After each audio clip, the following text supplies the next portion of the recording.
গহীন জঙ্গলে পাতা হয়েছে সারি সারি বিছানা, আর এই বিছানায় শুয়ে ঘুমালেই পাবেন প্রায় ৬০,০০০ টাকা, দ্রুত ঘুমালে পাবেন ৪০,০০০ টাকা। সব মিলিয়ে আছে প্রায় ২ লাখ টাকার পুরস্কার। শুধু ঘুমিয়ে টাকা আয় করার এই বিশেষ প্রতিযোগিতার আয়োজন করেছে চীন। সিঙ্গাপুর থেকে আসা অংশগ্রহণকারী জিয়া হান জানান, মোট ৫০ জন এই প্রতিযোগিতায় অংশ নেবে। আমরা এখন চংমিং দ্বীপের একটি ন্যাশনাল পার্কে আছি। এখানে প্রায় ৫০ জন মানুষ বিছানায় শুয়ে ঘুমাবো। আমাদের মধ্যে প্রতিযোগিতা হবে কার ঘুমের মান সবচেয়ে ভালো, কে সবচেয়ে দ্রুত ঘুমিয়ে পড়তে পারে এবং কে পুরো ৭ ঘন্টা বিছানায় থাকতে পারে। চীনের সাংহাই শহরের ডংপিং ন্যাশনাল ফরেস্ট পার্কে এই অদ্ভুত কিন্তু আকর্ষণীয় প্রতিযোগিতা অনুষ্ঠিত হয়েছে। চংমিং ফরেস্ট স্লিপ চ্যালেঞ্জ 2026। এখানে অংশগ্রহণকারীরা জঙ্গলের নিরিবিলি পরিবেশে ঘুমিয়ে প্রতিযোগিতা করছেন। স্যান্ডেলিনা সো, রূপচর্চায় আভিজাত্য।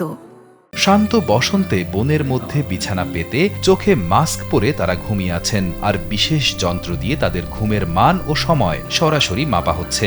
এই প্রতিযোগিতার মূল উদ্দেশ্য হল শহরের ব্যস্ত ও চাপমুক্ত জীবনের মধ্যে মানুষকে কিছুটা স্বস্তি দেওয়া এবং স্বাস্থ্য সম্পর্কে সচেতন করা। এই প্রতিযোগিতায় অংশ নিতে হলে বয়স হতে হবে ১৮ থেকে ৫০ বছরের মধ্যে এবং শারীরিকভাবে সুস্থ হতে হবে। প্রতিযোগিতার সময় কেউ যদি বিছানা ছেড়ে উঠে যায় তাহলে সে সঙ্গে সঙ্গে বাতিল হয়ে যাবে। যদিও ইচ্ছা করলে যে কেউ মাঝ পথে প্রতিযোগিতা ছেড়ে দিতে পারে। যারা টানা ৭ ঘন্টা ঘুমাতে পারবেন তাদের মাঝে প্রায় ২ লাখ টাকা ভাগ করে দেওয়া হয়। বিশ্ব ঘুম দিবস উপলক্ষে ২১ মার্চ থেকে এই আয়োজন শুরু হয়, যা প্রতি শনিবার ২৬ এপ্রিল পর্যন্ত এবং অতিরিক্ত ২ ও ৩ মে অনুষ্ঠিত হচ্ছে। রিয়াদ হোসেন, কালবেলা।